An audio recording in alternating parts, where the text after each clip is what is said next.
How did you start this business? See, every entrepreneur starts with a dream. So I was very clear that I wanted to have my own company and also do something that's a very high impact on a larger group of people.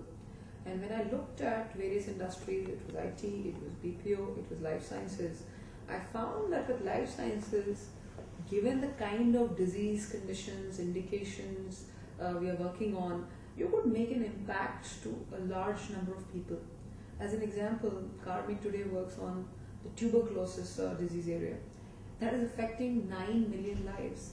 Hence, the kind of impact I can make as an entrepreneur makes sense. So that is how I started, and then, of course, I raised my initial capital way back in 2008 from angel investors in New Jersey, moved back to India, quit a fairly good job in New York, and from there, where we've come today is about 100 people and more than 40 clients and a global operation and a very, very huge potential in the next 5 to 10 years. So I think it was one of those decisions that I believe was one of the best in my life. How would you like to define your core business? See, our core business model has shifted. When we started, we were a full service contract research organization. So essentially, we were supporting clinical trials and the ancillary and related services, so clinical data management, biostatistics, medical writing. But if you look at Karmic 2012, I think the model has changed substantially. We have added strategic service layers, so co-development, strategic licensing, and contract marketing. So we are now more of a CRO come a contract sales organization come an innovative organization today. How would you like to define the major achievements of your company in the last 1 year? I think this year has been very, very exciting. We've been seeing very rapid growth. So last year we had grown at about 250%. This year we've sustained about 150% growth rate, which is a fairly strong number. And some of the major achievements have been, firstly, we have started full-fledged operations in the US and in about 11 countries in Asia Pacific. We acquired almost 7-8 clients in Asia Pacific, and in US the same number, about another 7-8 clients. And so we captured a huge market share in the Korean CRO market. We got some customers from Singapore, we got some customers even from Europe. So I think that is the second part. And the third part, in terms of qualitatives, we have touched the 100 employees mark, which I think is a very proud moment because we started with something like 8 people. And we also launched K-Trials, which is a next generation electronic data capture clinical trial management system with SDTM mapping, with electronic trial master file. So it is a leading edge tool that we launched. And we also did some great amount of work in areas such as oncology, cardiovascular diabetes. So from doing smaller studies, we did a couple of pivotal programs. So I think all in all, this was a fantastic year, and we are now in the process of our third round of fundraise of about 10 to 12 million USD. And I think with that, we would be on a very solid footing to get to 100 million in the next 4 to 5 years. What is your focus now? Our focus would be on globalizing. So we want to be known not as an Indian CRO, not even as a regional CRO. We want to be known as a global CRO.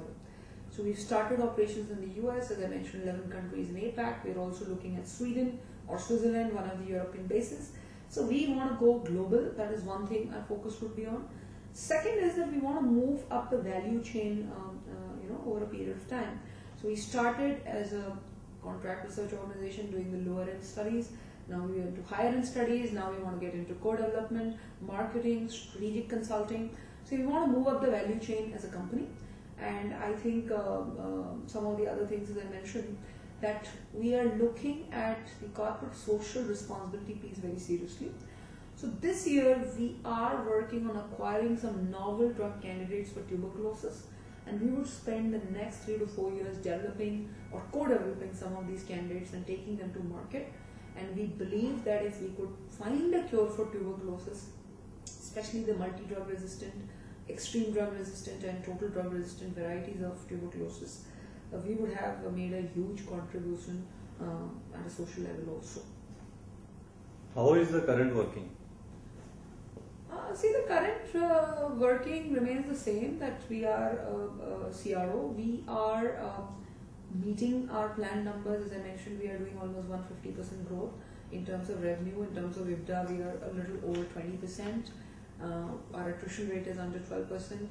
And the new business kind of acquisition, we are acquiring almost 20 plus logos in a year, and also 70% of our business is repeat. So in that sense, I think the working is exactly as planned, and we are now looking at the B series B round of funding and real growth after this point. What is your competitive edge? See, Karmic has consciously built a whole layer of competitive advantages. The first part is that we are a global CRO. So when we say we are global, we are not just talking about delivering through partners. We have our own people in almost 15 countries across the globe right now. And we are slowly expanding to strategic bases such as South Africa, Brazil, China, Eastern Europe. So that is the first thing that gives us an advantage. And plus we have a very strong regulatory know-how for EMA, for US FDA, for various APAC regions, for South Africa, PMDA, all these different regulatory bodies. The second thing that gives us a competitive edge is the fact that we have very, very deep therapeutic expertise in areas such as oncology, diabetes, cardiovascular, infectious diseases, and we have a layer of almost 6 senior medical doctors who are extremely proficient and with very, very strong scientific backgrounds. So, plus we are working on novel biomarkers, novel diagnostic techniques, etc. And the third part is that given my own background is from IT, it made a lot of sense to apply some of my learning. So the fact that we have an IT solution which is end-to-end, which has an electronic data capture, a clinical trial management system, an SDTM mapping tool, an ADAM mapping tool, an electronic trial master file, and we are working on making this iPad and Android platform enabled. We are trying to integrate it with electronic patient reported outcome devices. We are trying to see if we could capture data directly from the source using biosensors and chips. So I think the IT piece is the third biggest competitive advantage for us. And I think the last one would be the sheer passion of the sales team, and the fact that we offer very flexible commercial models, and we offer consulting services and not just execution. So I think that whole models, the engagement model piece is again a strong point for us. What are the challenges? See, I think as I see, there are only two real challenges. The first challenge is pertaining to the regulatory situation in the country right now. And while India is evolving and trying to kind of make its norms more in line with the global regulatory norms, there is a bit of an issue in the sense that there is a chaotic period. It will still take us a couple of years probably to get to where the more developed Western countries are. So I think the regulatory situation and the uncertainty and the lack of predictability around it is one concern. And the second concern is that, look, our market segment has been the mid-tier biotech companies, pharma companies, etc. But it would be challenging to penetrate the top 10 big pharma, particularly because of the fact that they have already penetrated the big relationships with Quintiles, with PPD, with Icon, some of these bigger CROs. And so getting them out of the preferred supplier contracts and letting them look at a younger CRO with a shorter track record, albeit almost equal performance and much better aggressive pricing, would be a tough challenge. So as I see, these are the two real challenges. Apart from that, this industry is big, there is a lot of growth happening, and I'm bullish about the overall macroeconomics of the industry. How do you look at the opportunities? See, there is a world of opportunity. As I mentioned, it's a 30 billion market globally. It is growing at 30% CAGR. You have some of the big consolidated players such as Quintiles, Icon, PPD. So there is nothing that can stop an Indian CRO to become a truly global, scaled-up CRO. If I were to draw the parallel from the IT business, earlier it was the Accentures of the world, but then companies such as Infosys, Wipro, TCS did grow to a couple of $1 billion and now are giving some of these incumbent players a hard competition. So similarly, I believe that this is a huge opportunity. And the other part is that there are so many new things happening. So when you look at it, there is personalized medicine, there is this whole biomarkers, genomic signatures, prognostic signatures. So there is so much to be done really in this industry. And as a matter of fact, diseases will not end. There will be more complex strains, there will be newer diseases. So the clinical trial business is here to stay. How would you like to analyze pharma industry? See, the pharma industry has always been one of the more stable industries for the simple reason that just like people will not stop eating food, people will not stop eating medicines. So I think India again is the 14th largest pharma player globally. In the next 8 to 10 years, there are predictions that we could be on the top 5 global pharma companies in the world. And also the development is changing, shifting, Earlier discovery and research was all happening in the West. It was monocentric, it was concentrated, it was capital intensive. Now it is moving to a distributed model where the emerging markets, be it Brazil, be it Russia, India, China, some of these companies will emerge as the new drivers for innovation, and it will become more of a distributed innovation model. It will become polycentric, it will be idea intensive and not capital intensive, and we would be right at the top. So again, very, very bullish about the fundamentals of the pharma industry. And the other thing I would like to highlight is that while globally the industry is growing at between 5 to 7%, in India the growth is at 12 to 13%, which is almost double. So I think the sky is the limit. How do you foresee growth of your company 3 years from now? See, 3 to 5 years from now, what we are expecting to see Karmic as a 100 million plus revenue company with more than 200 plus clinical programs in our kitty at any given point of time. And we expect to have global operations, almost 250 team. And more importantly, we would have a very strong scientific and medical part to the team.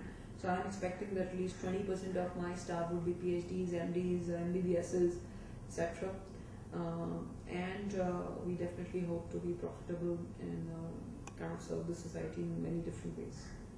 What are the advantages of being first generation entrepreneur? There are actually no advantages. In a way, it is seen as a disadvantage. But I would like to say something here that when you don't have any precedence and anyone in the family doing business, and when the success does happen, at least you can take 100% credit for it. As an example, Mukesh Ambani or an Anil Ambani still cannot claim that they are responsible for what Reliance is today. Dhirubhai Ambani was the person that we would all probably look at when you talk about Reliance. In my case, or in the case of a first generation entrepreneur, if Karmic becomes big, then I think all the credit would come to me personally, and also of course the team that supports it. But I think not having a family background in a way lets you be independent and do your own thing, which is what according to me entrepreneurship is all about. Any other important highlight you may like to share?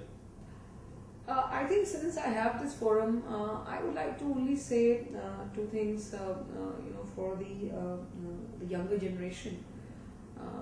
Firstly, follow your dreams. I think the younger generation is still very worried about financial security, peer pressure, family kind of pressures, and hence not so many people are going into entrepreneurship. I think more than 10-fold of the current number of entrepreneurs should be visible in this country. That's the first thing. The second thing is that when I look at some of my batchmates from MBA, I look at some of my peers in GE, in Wipro, in Hexaware. Many of them prefer to live in the West. And I still wonder, because they say it's a lifestyle issue. Look, I have lived in New York.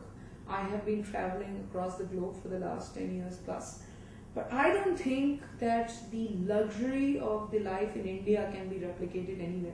So I think this is a stupid notion, and it is high time that you come back to India and give back to your country. This is at least my personal belief. Thank you. Thank you very much.